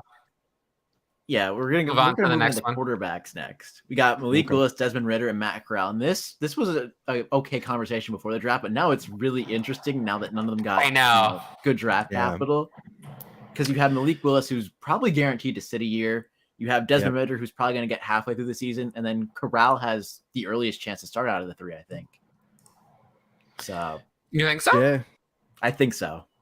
I think he beat out Darnold easier than Ridder could beat out Mariota. That's partially true, but I think that the Panthers are more likely to have an additional quarterback on this roster than the Falcons are. So, and if Jimmy G appears, then Corral is not starting anytime soon. So I have Ridder the highest. I think Ritter's the one who's the most likely to start because Mariota sucks. And, I just feel like the Falcons are in a deep, deep rebuild, and I think they're going to need to see what they have in Ridder. Whereas I don't think the Panthers wanted to be in a deep rebuild. Maybe they will be. But I still think, even to this day, I do not believe the Panthers and the Seahawks, I don't believe them that they don't want Garoppolo or Mayfield on their team somehow. I don't believe them. The Panthers especially. Because the Seahawks, I don't know if they're rebuilding. I don't know what they're doing. The Falcons are definitely rebuilding. But the Panthers, I don't think felt that they were rebuilding. They tried to get Deshaun Watson. They have been desperate for a quarterback for so long. And I still think that Baker Mayfield or Jimmy Garoppolo is going to be their week 1 starter, even to this day. And if they are, then Matt Corral is the least likely, not the most. I guess Willis is also pretty unlikely, but that's why I have Ridder as the most likely. So I have Ridder with the most value. That's fair. I mean, they didn't rule out trading for Baker right before the show, and a report came out that they're not going to rule it out, but they're not looking super into it. So I don't know. Take that for what you will. Yeah, I don't know. It's tough. I think I will just say this. I think Ridder and Corral are both interesting. I'm not that interested in Malik Willis at this stage. Unless it's Malik Willis is the because one of his I don't draft want. capital. Yeah, exactly. You're almost guaranteed unless he's going way too high. Also, or something. I'm never going to get any Malik Willis. ADP's 202 at this point, I believe, in 12 team. I was looking. It's wild. Wow, that's wild for a 3rd round rookie, like a 3rd round NFL drafted player to take him at 202 is wild. I mean, Ritter's right behind him at 204. But Ridder makes more sense. Wild. That's true. Then Corral's at 208 right now. That's where they're kind of settling. So Corral's like the best value. Then you can get him almost in the 3rd round. Yeah. I mean, I didn't list Sam Howell in the group because we're doing groups of 3, but I might like him more in the mid-3rd. Oh, in the mid-3rd. Oh, okay. You're saying if you can take an absolute dart throw in the 3rd or 4th round. I'd rather take Sam Howell in the 3rd than Malik Willis in the late 1st or early 2nd, if that's what you're saying. Yes. I'm with that. I'm with that plan. Yeah, I think Sam Howell is like serious threat to Carson Wentz personally. But yeah, it's not looking good from a draft capital perspective. I mean, it's very low hit rate, but I don't know. Carson Wentz, I hope he does well. Bless him. Yeah. I'm on the fence at that one. Look, I'll say this. I root for, it might not seem like it, but I root for almost every player outside of a few, maybe Deshaun Watson, I don't root for. You know, maybe a couple players like that. It's usually, but just players, I might just like their play. You know, I don't care for the play of Carson Wentz or Baker Mayfield or Juju Smith-Schuster or, you know, a few others, but it's not like I root for them to be bad or like I want them to fail. I don't feel that way. Of course. I don't feel that way. Another one. I just have some personal beef with Carson Wentz being an Eagles fan. I understand. I don't wish failure on him, but there's some beef there. Well, we know how that one goes. But let's get into our next set of players. We got Chris Olave, Skye Moore, and Christian Watson. Two of them got really great spots, and one got elite draft capital. So yeah, these seem to be the 108 through 110 kind of players after Kenny Pickett, or Kenny Pickett mixed in. But yeah, I mean, honestly, I think it's fairly tough because I like them, all three of them, for different reasons. I really think Olave is super like disrespected by the Dynasty community, considering how good he is and like what he actually produced. And I honestly, just wrote an article saying I liked him, so I do like him. I do like him. Just for the record shows that I do like him. I don't dislike him. Yeah. So I mean, the fact that like he genuinely is probably the most pro ready of all the wide receivers, coming out in this rookie class. He's so good at his routes.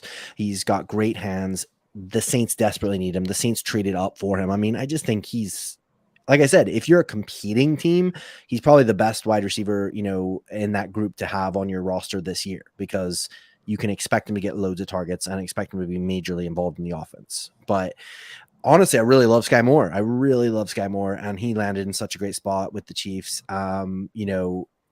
So it'd be different if I didn't like him and then I was excited just by the landing spot, like a la Mecole Hardman. I did not like Mecole Hardman, and then I was like, oh yeah, that is a pretty sweet landing spot. I guess we should think about it. Get sucked in? No, I don't have any Mecole Hardman, never did. But good. I understood that, like, okay, I'm more interested in him now than I was before, which I wasn't interested at all. But no, for like Skye Moore, I really like, so therefore he becomes interesting. I would probably go with Skye. I would probably go Olave, then Skye Moore, then Christian Watson, for me personally. I'm 100% got it. I mean, I think there wouldn't be as much Chris Olave discourse if he just declared last year. I feel like there's a lot of talk about him not being an early declare. I feel like that's like his biggest knock. Yeah, he should have just come out. Don't you think? Like, what did he gain? I mean, he was drafted so highly. I guess maybe he did gain something. He did. Yeah, well, he certainly didn't hurt himself. You know what I mean? That's the thing. Is like he literally. I mean, he wasn't going to get drafted higher than 11 last year. Yeah, so maybe he was right. Maybe he was. Yeah, maybe he was. That's a good point. Maybe he was right. I mean, there's no Jamar Chase in this class, so like maybe he was right. Huh, that's true. Yeah, I guess you could see it that way. That's his biggest knock, like just not being an early declare. Like stats are all good. Like there's nothing, special about his advanced metrics or anything, but he still tested good. Ranked highly. I mean, to give you an idea, in Dynasty, here are the guys I have ranked around him, and you tell me how this sounds. So above him, starting from pretty far above, Pittman, Jameson Williams, Elijah Moore, Hollywood Brown are a good bit above. And then right next to him, just above, I have Rashad, Judy, and Terry McLaurin. That's just above Chris Olave. Then just behind is Amon-Ra, Mike Evans, who is old, Devonta Smith, and then, more. There's a bunch of old guys. Ayuk is not old, and then there's Keenan Allen and a mix of guys like from Skye Moore, Darnell Mooney, MT, Amari. So he's kind of in the middle of that range. Well, we'll disagree on Devonta Smith. That's about it. Devonta Smith, I just don't have any interest in anymore. I have Olave at. We'll debate that one later. No, there's nothing. Yeah, I mean, I don't know. I don't see why people. I have Olave at Dynasty wide receiver 26. He's at my 24, so we're very So close. we're not very far off. Yeah, I have him a couple spots lower, but 26 is a starter. I mean, you would expect to start that player over the next few years. So, and I don't have any issue. I believe you said you had them in the order listed: Olave, Moore, Watson, which is the order I have them in as well. And they're not that close to me. They're close, ish. But that's a good term, ish. Close-ish. I like it. Yeah, I would say for me, Olave, the difference between Olave and Moore is slightly more than the difference between Moore and Watson. Slightly more. Interesting. Yeah, I would put Moore and Watson in the same tier, and I would almost argue that Olave feels like he's a tier above to me. But that's kind of how it feels. That I can agree. I mean, I've seen Skye go above him a couple of times, but yeah, like in overall ranking spots, it depends on the format, but the difference is more. I have Olave more spots higher than Moore than I have Moore above Watson. Put it that way. And I think Olave and Kenny Pickett at 107 and 108 is a choice. A choice people have to make in their Superflex rookie drafts. I think the top 6 picks are easy. Don't overthink it, and then Pickett or Olave is a choice. If you need the quarterback, I'm fine going Pickett. If you don't need the quarterback, I'm fine taking Olave at 107. I'm totally fine with it as well. So let's get in our next group of wide receivers. We have one more group of wide receivers after this and a group of running backs. So in this group of wide receivers, we have Jahan Dotson, George Pickens, and David Bell. I had to throw David Bell in here somewhere. I know the analytics guys, the F4 chat, they all love David Bell because he got that 3rd round capital. But yeah, and apparently the Browns love David Bell too because they've taken themselves out of the running for Jarvis Landry and Will Fuller, essentially. Interesting. Hoping to land Skye at 109 and Watson at 111 in one of my rookie drafts. Yeah, I mean, Skye at 109 is where I've been ranked in Superflex. I have Watson ranked at 110, but I think with how high James Cook has been going lately, Watson at 111 is very reasonable possibility. I'm still angry about that. We had the running back show. I like James Cook's tape, and now I'm not going to have any of them because it's going to be impossible for me to draft him. So, yeah, what are you going to do? And also, nothing is impossible. if you're according to my draft boards, it is. If you're still here an hour and a half into the show, like the video, subscribe, comment. It really helps. I appreciate it. Gets more people to watch, more people in the chat. Just helps the algorithm, that kind of thing. So yeah, I would just really appreciate that if you're willing to do that. If you're already here, just click that button. If it says subscribe, hit it until it goes gray. It'll be red if you haven't done that yet. Don't hit it too many times because then go back. Don't hit it too many times, yeah, because then you'll unsubscribe. But anyway, let's move on to the next one. Yep. Pickens, Dotson, and Bell. For me, it's pretty easy. Dotson, then Pickens, then Bell, a distant third. Oh. Yeah, I agree. That's the order I have them in. I have the first 2 swapped.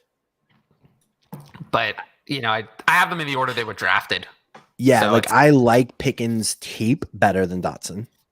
But as far as with him getting the 1st round draft capital and the situation that he's in and things like that, but I like Pickens as a player better than I like Dotson. So I'll agree with you there.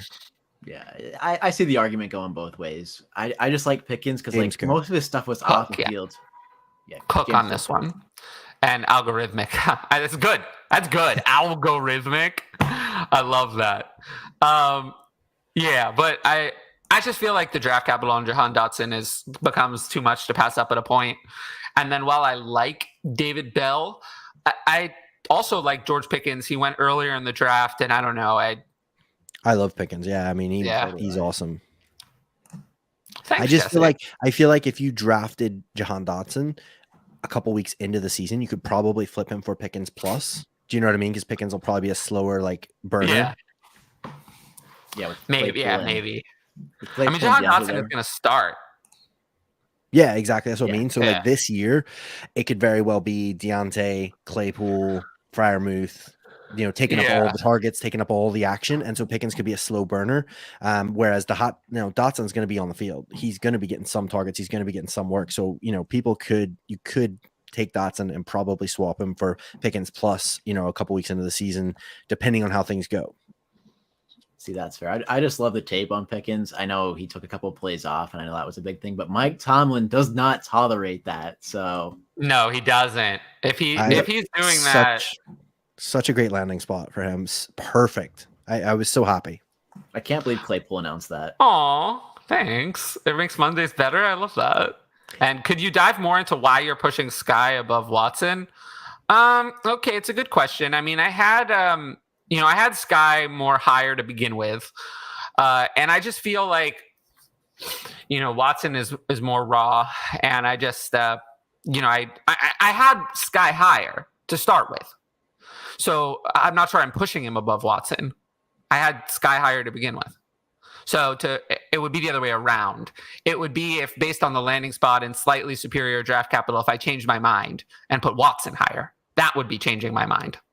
But I decided that since I preferred Skye originally, that, both landed in good spots. I think I would prefer more as a player. And then also the situation with Mahomes is more locked in than the one with Rodgers.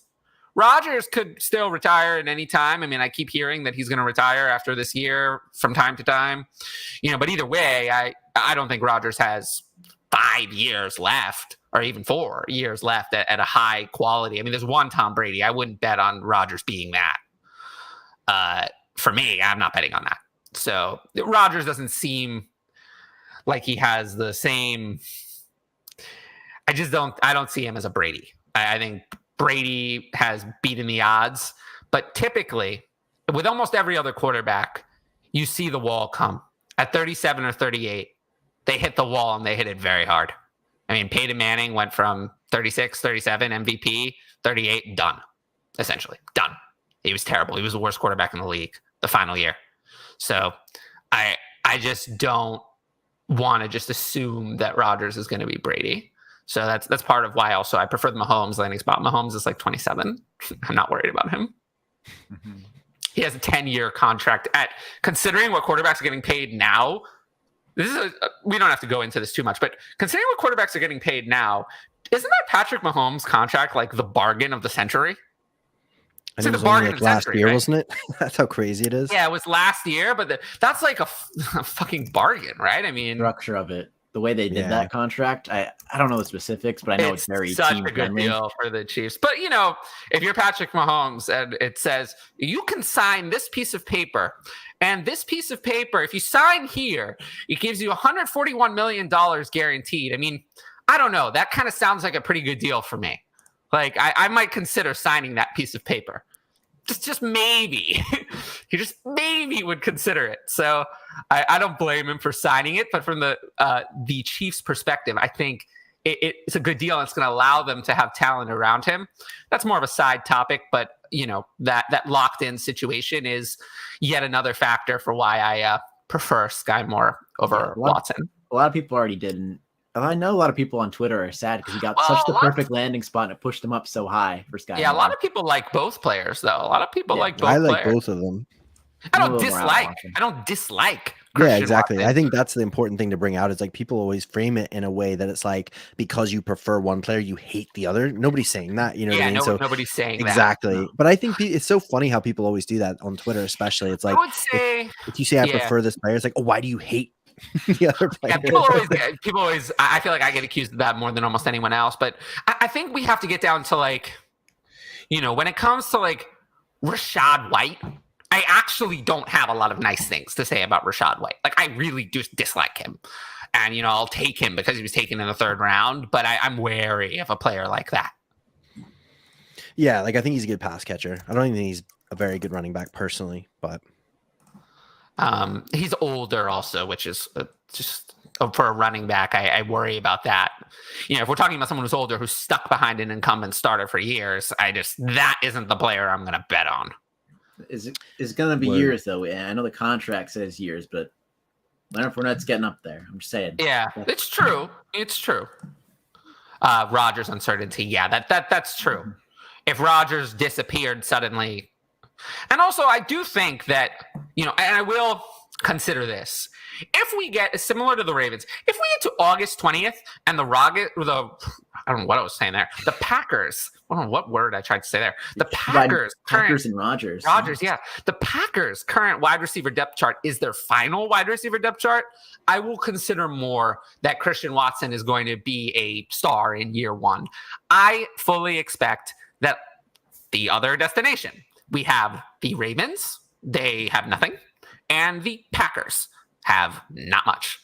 I think the Packers will sign one of the big three, Julio Jones, Will Fuller, or Jarvis Landry. I think they're the ones who end up actually signing Will Fuller. They've been interested in Will Fuller in the past. We know they've tried to trade for Will Fuller at other times. They were linked to Will Fuller many times. I think that they could sign Will Fuller. I mean, he would profile kind of as a replacement for Marquez Valdes-Scantling. Just better. I mean, Will Fuller at his best is better than Marquez Valdes-Scantling, significantly so. So he would replace that element in the offense. And then you could have him and Watson. It wouldn't be as bad as it is now. Right now, they have one of the worst receiving corps in the league. But if that does not happen, then I will consider raising Christian Watson's value as we get closer. But for now, I'm still assuming that the Packers have a move to make at the wide receiver position. They can't go into the season with only this, I think, personally. They definitely have a decision to make, but we're going to get close to wrapping up here. Next up, we got Wandel Robinson, Alec Pierce, and John Metchi. I feel like we might be a little disagreement on this one. We might have some disagreement. Yeah, could have some disagreement. Evan, why don't you go first? Metchi first for me, and then it's tough. The draft capital is really nice for Wandale. He has a good production profile.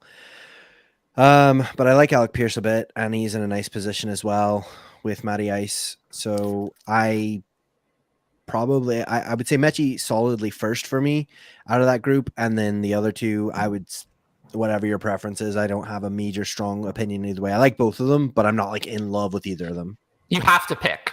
Oh, I'm gonna go with Wandale. Then I'm gonna go Metchi, Wandale, and then Pierce. Got it. Ryan? I'm flipping the top two. I'm going Wandale, Metchi, Pierce. And I will go same as Evan, Metchi, Wandale, Pierce. Yes. For me, and I don't know, we all had the top two as the top two. So I have Metchi and Wandale almost identically valued. And then Pierce in a whole round later. So not far off. I would say in the context of wide receivers, they are all in the same tier at that point. But, like I said, I essentially have, I have it in my startup rankings. I have Metchi, Bell, Wandale back to back to back. And then I have Pierce is a good bit lower. So yeah. To me, Metchi and Wandale is kind of a pick 'em. But Pierce, I don't dislike Pierce or anything. I mean, the landing spot of the three is the best, actually. I mean, Pierce landed in the best spot, but for me, he was clearly the worst of the three players by a large margin, and he went last of the three in the draft. So if he went last of the three in the draft and he's the worst player, just because he landed in just okay. I mean, there aren't a lot of other receiving weapons, but Matt Ryan is not, a fantasy star anymore. At 37-year-old Matt Ryan is not a star. So the landing spot is just okay. Whereas I would say the landing spot for Wandale is horrible. And the landing spot for Metchi is, I would say, pretty bad. It's definitely... I think it's okay. I don't think it's bad. I don't think it's great. I think it's okay. Yeah. I mean, I would say Pierce's landing spot is like above average. Metchi's is... okay. And Wandale's is bad. It's one of the worst spots. One of the spots I did not want someone to go. I did not want a receiver to go to the Giants. The only one that would have been worse was the Ravens. And even the Ravens. Honestly, I'm not sure that I just didn't expect it. I honestly did not expect the Giants to spend a day one or day two pick on another receiver. It didn't even occur to me that was a choice, really. I just didn't see that as likely. They already had the most expensive wide receiver room in the league last year. I just didn't think. But now I don't even know what the Giants are going to do. That's the thing. I mean,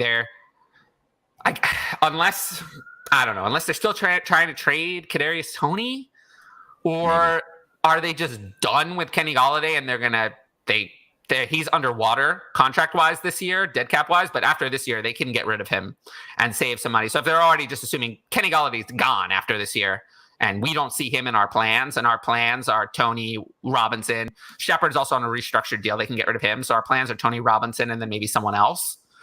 So unless they're just totally giving up on this year, or they want to get as many weapons for Daniel Jones this year to give him one more shot to prove himself, I don't really know what they're doing.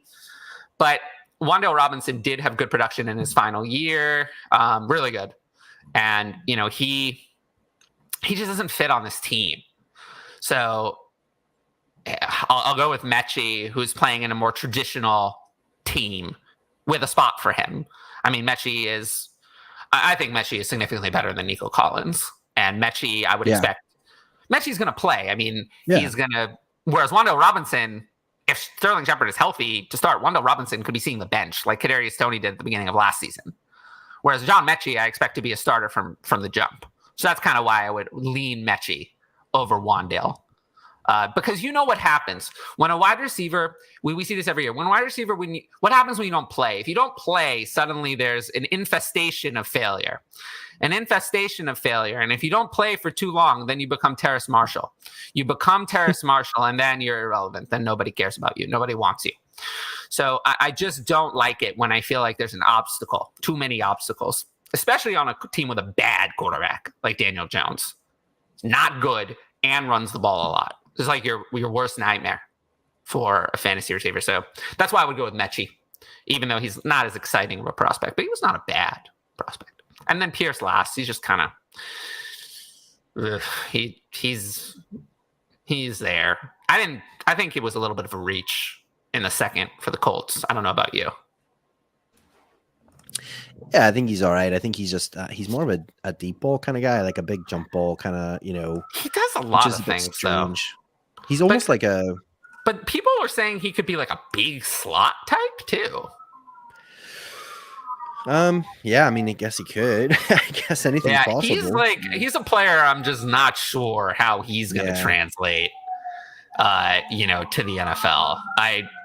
I'm a little skeptical, but they spent a second round pick on him. They're not going to just bury him into oblivion. No, and they have like nobody other than Michael Pittman really, like as far as wide receivers. So he'll get a shot, which is interesting.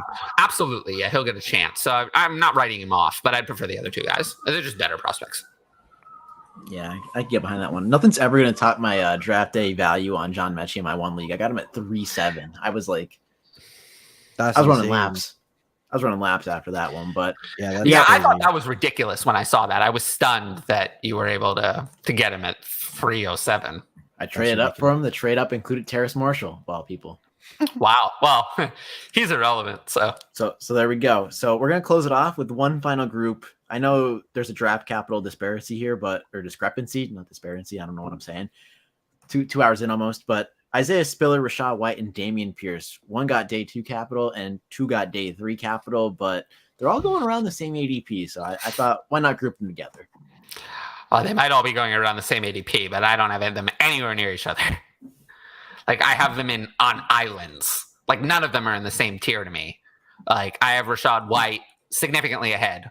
He's by far first. And then I have Damian Pierce second and Isaiah Spiller third. And they're not close. Like we're talking in a startup. I have, let's see. I have Rashad White, about a round and a half above Damian Pierce.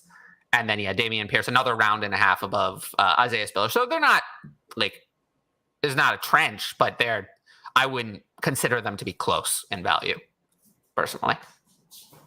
Yeah, I agree. Evan, what about you? It's sort of tough because it's weird. Pre-draft, I liked Spiller by far the most of the 3. Me too. So it was like, it's hard when you've got that in the back of your head. Do you know what I mean? So I understand. I do. Yeah, I totally get where you're coming from. It's funny. I was actually saying this talking to Jeff Bell yesterday. I said, when we were doing our breakdowns of running backs, my comp for Isaiah Spiller was Austin Eckler, funny enough. And it wasn't because he looks alike or they're the same size or anything. It was just because I was like, I feel like he's one of those guys who's not the most talented, powerful running back, but he's electric when you get the ball in his hands. And you're like, you want to get the ball in his hands. You want him to be a playmaker. You want him to make things happen for the offense. And so it's just funny to me that he ends up falling to the Chargers where Austin Eckler plays. And it's like, so I kind of feel like they want somebody to help out in that backfield. They've been trying to reach for that for the last couple of years. So even though he got the bad draft capital, it wouldn't surprise me if he has a pretty meaty role in that offense. Because Austin Eckler just doesn't profile as a guy you're going to give 300 carries to and a bunch of targets. So I wouldn't be surprised, but yeah, I think I probably agree. I think it's I would say for me, it's probably Rashad White, then maybe Spiller, then Pierce, but it's only because, like I said, I just really loved Spiller pre-draft and because of my sort of like connecting the dots, because like I said, I think Tyler actually mentioned it earlier. What I kind of wonder if it might happen with Damian Pierce is he might come in, he might take that role. He might do fairly well with it this year, but he's a 4th round running back. And if Davis Mills does prove himself, and if Davis Mills all of a sudden looks like he is the future, which is an if, we don't know, but if he does, and they're feeling good about what they have in the quarterback room, and all of a sudden they got a bunch of draft capital in a really deep class, and they're trying to make a push to be a stronger contender, it's not going to be great if they do exactly to him what happened to Michael Carter last year. So I wouldn't want to be overly zealous on like going too far in on Damian Pierce personally. So yeah, that's probably, but like I said, I would put probably Rashad White first, just based on his draft capital and the situation that he's in and his pass catching, which is king for fantasy, you know? Yeah, I can get behind that. I just feel like it's tough with Pierce because like it's tough, because he has the he's a opportunity. goal line back. Yeah, because you just never know if you get the opportunity. absolutely, you could run away with it. Opportunity is king for the running backs. There's just no. I also think people are thinking that this is the Austin Eckler, Melvin Gordon Chargers. It's not. It's not those Chargers. It's not the ones Thank where goodness. No, but it's not. I agree with you, but it's not those Chargers where you have 2 fantasy relevant running backs. Not anymore. This is now a pass first offense. Passing first. That's what they're focused on. They want to pass the ball. That's what they want to do. I mean, they invested in Mike Williams. Like they didn't have to re-sign him, but they did. And, they hope that Josh Palmer can take a step forward. They signed Gerald Everett in free agency. They didn't have to do that, but they did. They did. And Gerald Everett can't block to save his life. So, they have to be willing to explore using him as a receiver. Why sign him? Otherwise, he certainly doesn't block well. You're not signing him to improve the running game. A couple of things I do think are really interesting, though, is that their defense looks to be a lot better this year than it did last year. But on the other side of that, they're in this crazy division that's become an arms race, and it's like every game could be like 56-48 or something, which would be great for fantasy because there's fantasy points to go around. So yeah, it'll be really fascinating to see how it plays itself out this year. Yeah, it will be. I mean, who knows what's going to happen in the wild west? Like, honestly, it's exciting times, that's for sure. Very much so. But I just think, we can finish that up. I just think it's important to note that, the Chargers really are going to change everything with Justin Herbert. I think you're going to see, even last year you saw so many more passing attempts. Just keep that in mind. But I think it's as interesting to think about is if you look at Spiller's production profile, he never was this bell cow running back. He always was splitting time with people, but he managed to be really productive in the role that he had. So it does make me wonder, what's up their sleeve with the way they're going to use him and Eckler. I'm not saying it by any means that it's going to be a 50-50 split. I'm not saying that, but I do think there was a reason I wanted him, and there's something that they've been trying to work out, and it hasn't worked with Justin Jackson. It hasn't worked with Joshua Kelly. It hasn't worked with, Larry Roundtree the third. They all suck. So I agree that Spiller is a good real life pick for them, and he's a good handcuff too. He's a good handcuff, and Spiller would be someone that I definitely would draft. I think it's interesting. He wasn't mentioned in this conversation, but where Brian Robinson fits in with these other guys as well, because he got good draft capital, but his landing spot is not good. So he has the kind of.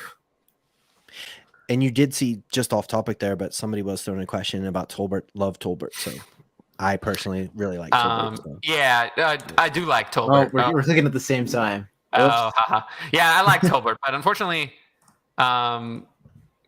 his landing spot is, it's okay. But they just signed Gallup to that extension. Lamb is the one.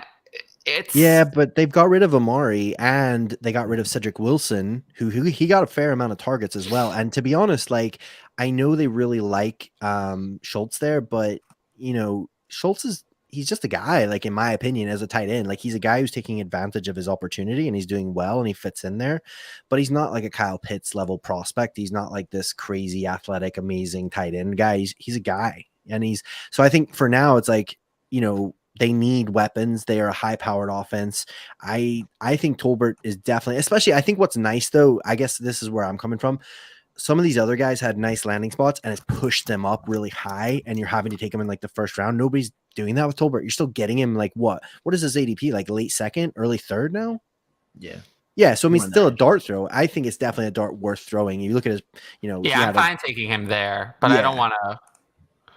Oh no, I'm not saying he's a top 15 wide receiver in the NFL or anything crazy. Yeah, no, I get it. But I think he's definitely a dart throw worth taking, especially if Gallup takes a little bit of time coming back, things like that. Even on just the hype, you could end up flipping him possibly for a for making some profit on him. But I actually really liked him. Like when I watched him and scouted him pre-draft, I really liked his tape. Yeah. Tape was there. I mean, like you said, Gallup coming back, might take a little bit. There's no one else there, so I agree. Love you, Brendan. Yeah. Who would you rather have, Nico or Metchi? Metchi. Metchi, yeah. The superior draft capital, better prospect will take Metchi. On the clock, David Bell, Rashad White, or Metchi. I will take Rashad White. I don't know. Ooh, I would take Metchi. I was at a toss up in my drafts between David Bell and Rashad White. Like every draft I get to, I'm at like the 204, 203, and I have to decide between both those guys, and I can never make the right choice. So give me David. But I would Bell. take White over Bell. I'll go David Bell, just because being contrary, and that was really helpful. We all three gave a different. Yeah, all three different answers. Yeah. Is Nico worth a bench spot? I'll probably need to choose between Marshall or Nico to keep. I would definitely keep Nico over Marshall personally. Yes. Yeah, me too. There we go. I know your rankings. Yeah. I know your rankings are 1.75 tight end premium. How far would you drop McBride in the rookie rank for non-premium?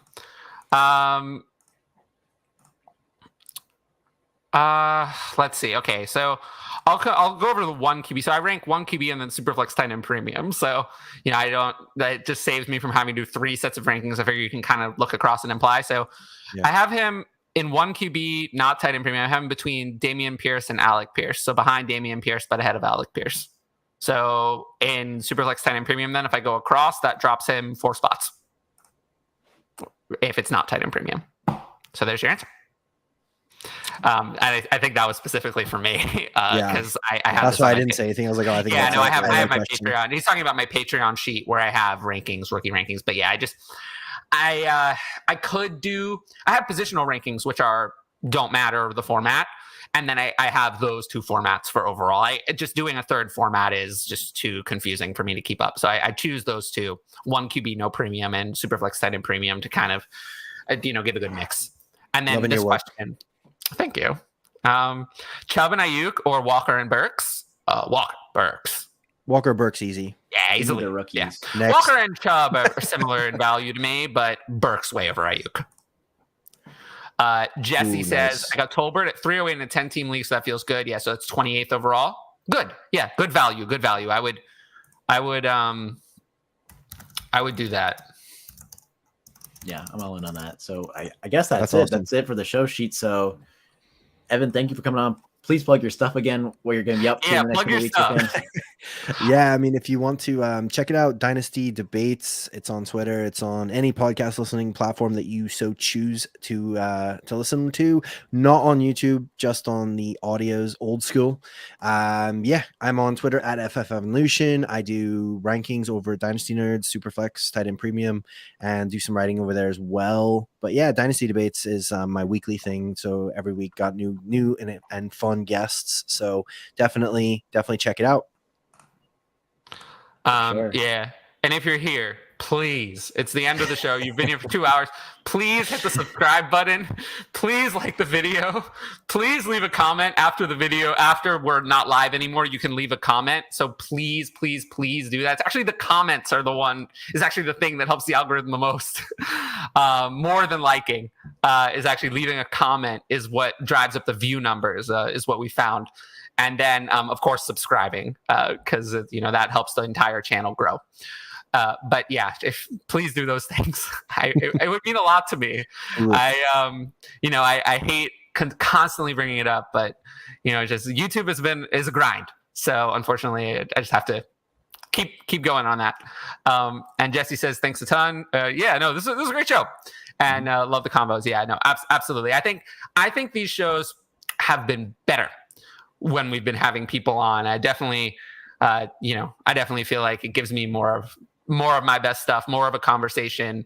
I think for me, I think the 3-person show is like a great format because, you can have 3 different points of view, a conversation between 3 people, and there's no awkward silences like there is when there's only 2 people. So I love it, and I've really had fun. I've been doing it here and also on Ask DLF. And tomorrow, if you're interested, on the DLF channel, it'll be simulcast here. If you want to watch it here, go for it. But either way, it'll be 9 p.m. Eastern, and I will have John Hesterman on with me. I think that's right. Yes, John Hesterman on with me tomorrow. And then next week on this show, same time as always, 3 p.m. Eastern, we have Rich, Dynasty Island from DLF, and a couple of other, 5-Yard Rush, and a couple other places. He'll be on here next week, so you guys can look forward to that. And I think that's it. So Twitters and all that. I won't plug all the rest of my stuff.